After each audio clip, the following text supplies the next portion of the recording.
Hey there, middle school, and welcome to our 8-minute middle school chapel. I know you really don't have school this week, but you're kind of having school this week. In fact, if you've ever wondered what it's like to be in homeschool, you're getting a little taste of it this week. You know what it's like here at the school building? It's quiet and kind of lonely. The hallways are empty. The classrooms are empty. The teachers are sad and lonely. There's no music in the music room. There's no tech ed in tech ed. Mr. McDaniel is lonely. Very lonely and sad. There's no lunch in the lunch area. To tell you the truth, this place just isn't the same without you here. Okay, it's chapel time. We've been talking about the top 20 stories of the Bible. And today I just want to take a couple of minutes to talk about the story of Joseph. It's an important story. In fact, it takes up 1/3 of the book of Genesis.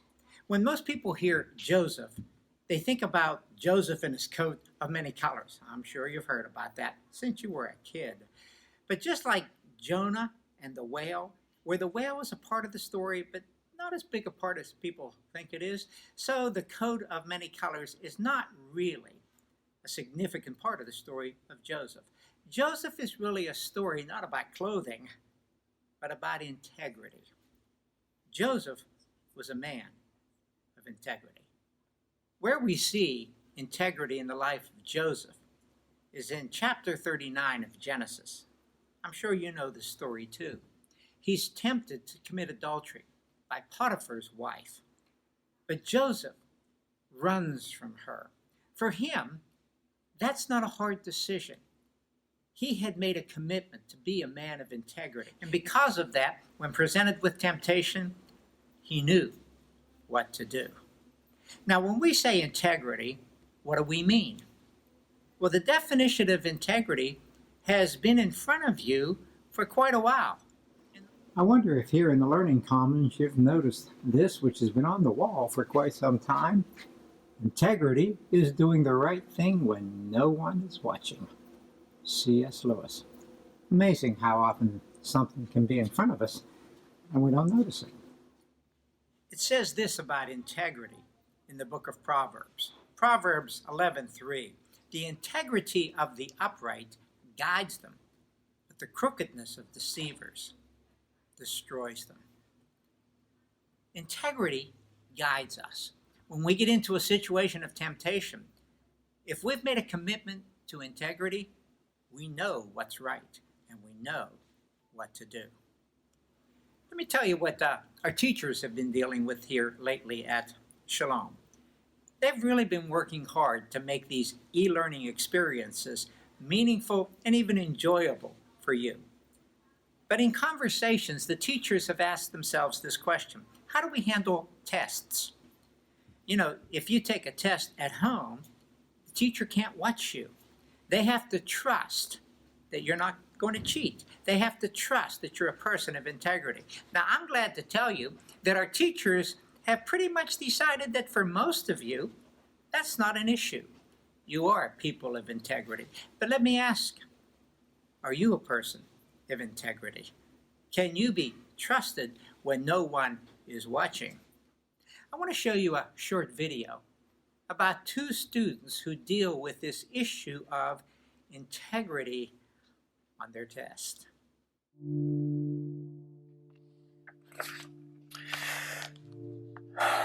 Now, I know art history may not seem important to you, Parker. I'm going to ask you one more time. Were you cheating? I didn't look that way, I promise. We weren't. I really thought I had my paper covered. I've never known you to lie before, Anna. So, I'm just going to have to accept what you say happened. But I will also tell you that neither of the two of you will be sitting next to or near each other for any future tests. You can go now. Anna, wait a minute. Yes, Mr. Sagia? It's the recommendation letter for that scholarship you needed. I really do hope it helps. You're one of my most promising students. Thank you, sir.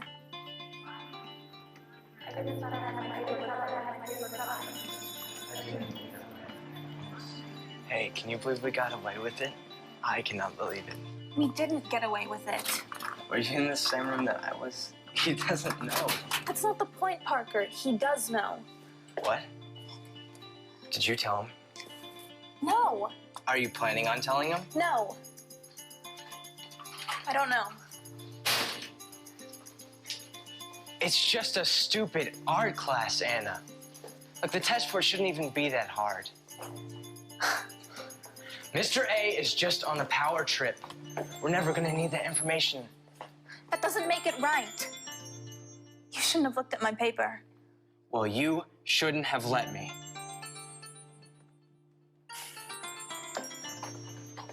Unbelievable.